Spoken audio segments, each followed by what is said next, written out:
मागण्या मान्य करण्यासाठी शासनाच्या विरोधात कोल्हापूर येथे भजन आंदोलन। आम्हाला न्याय पाहिजे। पाहूया। पंचमाळ्याची आरती करून साहेब तुमची मूर्ती आम्ही ओवाळतो, कारण 20 वर्ष झालं 21 वर्ष झालं बिना पगारी काम करणारे आमचे बांधव आजही न्यायासाठी रस्त्यावरची लढाई लढताय। कोणी रिटायर झालेले आहेत, कोणी या ठिकाणी रिटायर होत आहेत। मंत्री आणि ज्यांनी या शिक्षण क्षेत्राला खऱ्या अर्थानं विनाअनुदानित बांधवांना न्याय देण्याचं मागील 2 वर्षापूर्वी काम केलं, आदरणीय शिक्षण मंत्री साहेब आपणाला कळकळीची विनंती आहे।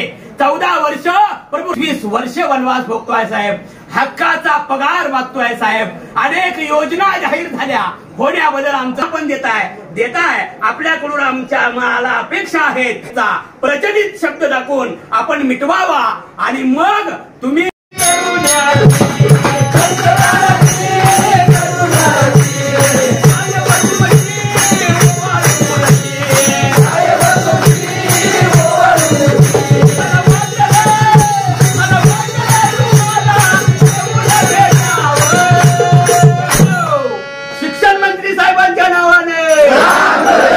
मुख्यमंत्री साहेबांच्या नावाने, अर्थमंत्री खंडोबाच्या नावाने आणि गोंधळ मांडला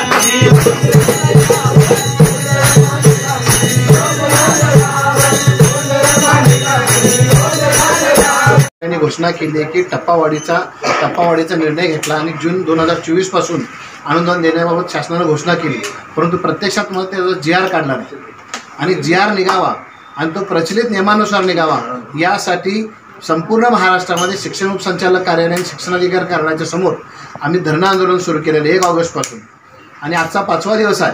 आणि भजनाच्या माध्यमातून शिक्षकांचा टाहो आम्ही शासनापर्यंत पोहोचवू इच्छितो की या टाहोमुळं शासन जागं होईल आणि तात्काळ आदेश काढेल। शासनाला माझी नम्र विनंती आहे की लवकरात लवकर GR काढला नाही तर यापेक्षाही उग्र आंदोलन आम्ही करीत आहोत। उद्या आम्ही दंडवत घालणार आहोत महालक्ष्मीला, त्या दंडवताच्या माध्यमातून सुद्धा शासनाला आम्ही जागं करण्याचा प्रयत्न करीत आहोत। तरी आम्हाला शासनाला विनंती आहे की लवकरात लवकर GR काढून आम्हाला न्याय द्यावा।